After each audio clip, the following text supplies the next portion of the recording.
Assalamualaikum warahmatullahi wabarakatuh. Perkenalkan, nama saya Devi Arisandi dengan NIM 204210022, kelas 2A, Program Studi Pendidikan Guru Madrasah Ibtidaiyah, Fakultas Tarbiyah dan Keguruan, Universitas Islam Negeri Sultan Taha Saifuddin Jambi. Tujuan dari video ini adalah untuk memenuhi tugas ujian tengah semester dari mata kuliah Tafsir Ayat Tarbawi dengan judul Pengertian Taklim, Tafsir Surah Al-Baqarah ayat 32, Surah Ar-Rahman ayat 2 dan 4, dan Surah Al-Kahfi ayat 66. Berikut penjelasannya. Pertama, pengertian taklim. Taklim secara bahasa berasal dari kata dasar allama yu'allimu takliman, yang secara rinci mempunyai makna dari kata dasar allamah ya'malu, yang berarti mengeja atau memberi tanda, dan kata dasar alimah ya'malu, yang berarti mengerti, mengetahui, atau memberi tanda. Sedangkan dalam bahasa Indonesia, taklim adalah pengajaran. Jadi, taklim adalah usaha untuk menjadikan seseorang mengenal tanda-tanda yang membedakan sesuatu dari yang lainnya, dan mempunyai pengetahuan serta pemahaman yang benar tentang sesuatu. Contohnya, ketika Allah Subhanahu wa Ta'ala memberitahu Nabi Adam nama-nama benda yang ada di hadapannya. Kemudian, konsep taklim dalam Al-Quran. Yang pertama, wazan allama yu'allimu ta'liman, yang terdapat dalam surah Al-Baqarah ayat 151, yang artinya, sebagaimana kami telah menyempurnakan nikmat kami kepadamu, kami telah mengutus kepadamu Rasul di antara kamu yang membacakan ayat-ayat kami kepada kamu dan mensucikan kamu dan mengajarkan kepadamu Alkitab dan Al-Hikmah, serta mengajarkan kepada kamu apa yang belum kamu ketahui. Maksud dari ayat ini bahwa kata mengajarkan di sini adalah Allah telah mengutus Nabi Muhammad untuk mengajarkan Al-Hikmah, yaitu sunnah Rasul, baik dalam bentuk ucapan, perbuatan, maupun pembenaran kepada umatnya. Kemudian konsep taklim, wazan allama yu'allimu takliman ini juga tertera dalam surah Al-Jumu'ah ayat 2 dan Al-Baqarah ayat 31 dan 32.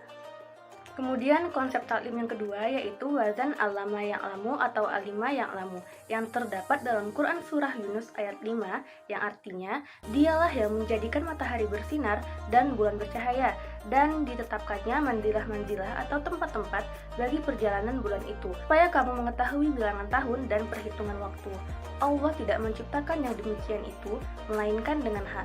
Dia menjelaskan tanda-tanda kebesarannya kepada orang-orang yang mengetahui. Dalam ayat ini, Allah telah mengajari manusia melalui ciptaannya berupa peredaran matahari dan bulan agar mengetahui bilangan tahun dan perhitungan waktu, dan Allah menjelaskan suatu perkara kepada orang-orang yang terus-menerus berupaya ingin mengetahui, sebab manusia itu dikaruniai akal dan pikiran dan selalu memiliki rasa ingin tahu yang tinggi. Kemudian juga tertera dalam surah An-Nahl ayat 78.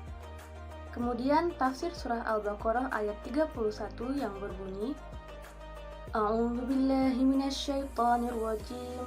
Bismillahirrahmanirrahim.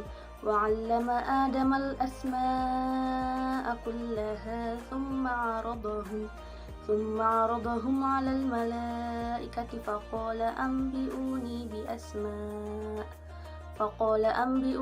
asma'i haula'i in kuntum shadiqin. Shadaqallahul azim, yang artinya, dan dia mengajarkan kepada Adam nama-nama benda seluruhnya, kemudian mengemukakannya kepada para malaikat, lalu berfirman, sebutkanlah kepadaku nama benda-benda itu, jika memang kamu orang yang benar. Quran surah Al-Baqarah ayat 31. Pada ayat ini, menjelaskan kemuliaan Adam atas para malaikat, karena dia telah menghususkannya dengan mengajarkan nama-nama segala sesuatu yang tidak diajarkan kepada para malaikat. Hal itu terjadi setelah mereka, para malaikat, bersujud kepadanya. Lalu Allah memberitahukan kepada mereka bahwa dia mengetahui apa yang tidak mereka ketahui. Kemudian tafsir surah Ar-Rahman ayat 2 dan 4 yang berbunyi, A'udzu billahi minasyaitonir rajim. Bismillahirrahmanirrahim. 'Allamal Qur'an, yang artinya yang telah mengajarkan Al-Qur'an. Quran surah Ar-Rahman ayat 2.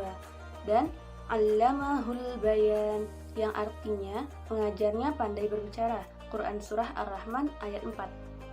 Pada ayat 2 surah Ar-Rahman, terdapat beberapa pemahaman para ulama, yaitu pertama, Allah mengajarkan Al-Quran kepada Muhammad sebagai bukti dan penolakan terhadap perkataan orang-orang kafir yang tertuang dalam surah An-Nahl ayat 103.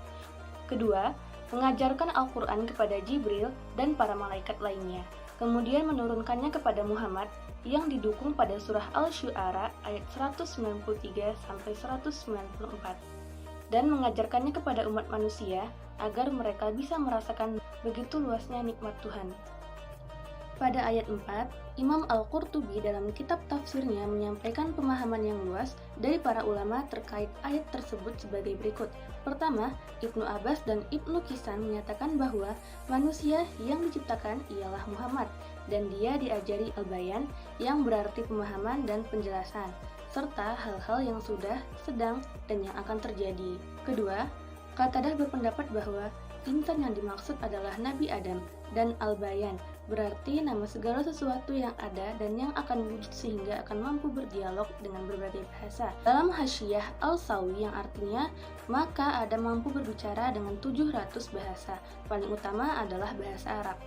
Ketiga, pendapat ini menyatakan arti insan yang diciptakan adalah manusia dan mereka diajari atau diberi kemampuan berbicara dan pemahaman atau al-bayan. Kemudian, tafsir surah Al-Kahfi ayat 66 yang berbunyi A'udzubillahi minasyaitonirrajim Bismillahirrahmanirrahim. Qala lahu Musa hal attabi'uka 'ala an tu'allimani mimma 'allamta rusyda, yang artinya Musa berkata kepada Khidir, "Bolehkah aku mengikutimu supaya kamu mengajarkan kepadaku ilmu yang benar di antara ilmu-ilmu yang telah diajarkan kepadamu?" Quran Surah Al-Kahfi ayat 66. Tafsir Jalalain, Musa berkata kepada Khidir, "Bolehkah aku mengikutimu supaya kamu mengajarkan kepadaku ilmu yang benar di antara ilmu-ilmu yang telah diajarkan kepadamu, yaitu ilmu yang dapat membimbingku." Menurut suatu qiraat dibaca rasyadan, Nabi Musa meminta hal tersebut kepada Khidir karena menambah ilmu adalah suatu hal yang dianjurkan. Sekian video dari saya, terima kasih sudah menonton video ini. Mohon maaf bila terdapat kekurangan ataupun kesalahan. Semoga videonya bermanfaat. Saya akhiri. Wassalamualaikum warahmatullahi wabarakatuh.